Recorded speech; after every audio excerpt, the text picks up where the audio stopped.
My name is Paul Leary. I'm the Chief of Communications, State of New Hampshire, Department of Resources and Economic Development, Division of Forest and Lands, and I'm also the immediate past president of the FCCA.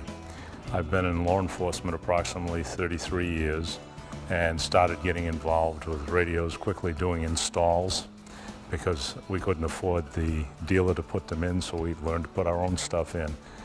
And got promoted up to police chief, did that for almost 11 years, and then I went to work for the state, where I'm currently still employed since 1994. When we arrived, our radio system had been put online on October 4th, 1966. And this is the year 1999, so we had to do something, and the state police, which was running our statewide radio system, had already moved to a P25 system. So we were next on line, so basically the commissioner came in and said, well, since you seem to know how to press the button to talk and let go to listen, you should design a system. So I sat down, looked at all our uses, all our needs and the different applications, came back with a proposal to him. It was $3.2 million. He looked at me, he laughed, and he said, well, you're not going to get it in the biennium, we'll do it over 2. It took 7 bienniums or 14 years to build the system. The original system was planned at $3.2 million.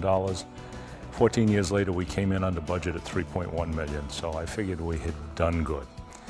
And obviously, as we've been going along, we've had to constantly upgrade the subscriber units because they were just aging out. I mean, some of the portables we had online for almost 15 years, but that's with one user.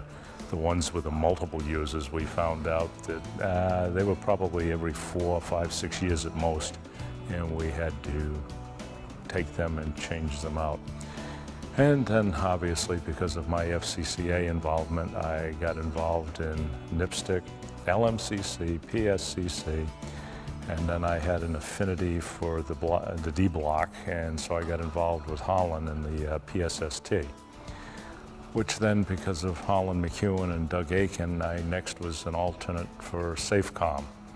I didn't show up in a meeting in New Orleans because I got fogged out, and I was elected a public safety at large member of SAFECOM. So when PSST went away, somehow or other I end up on the PSAC.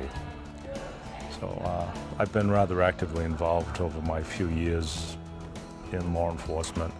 And a good chunk of what I do now, since I went to work for the state, is for the forestry side. We still do the law enforcement, but mainly it's pretty much run their radio systems and manage 17 mountaintop sites for them. It's about a $500,000 business a year in revenue. And one of them is, we like to say, since it's the East Coast, it's Mount Washington. It's an old hill, it's only 6288, but been around for a while.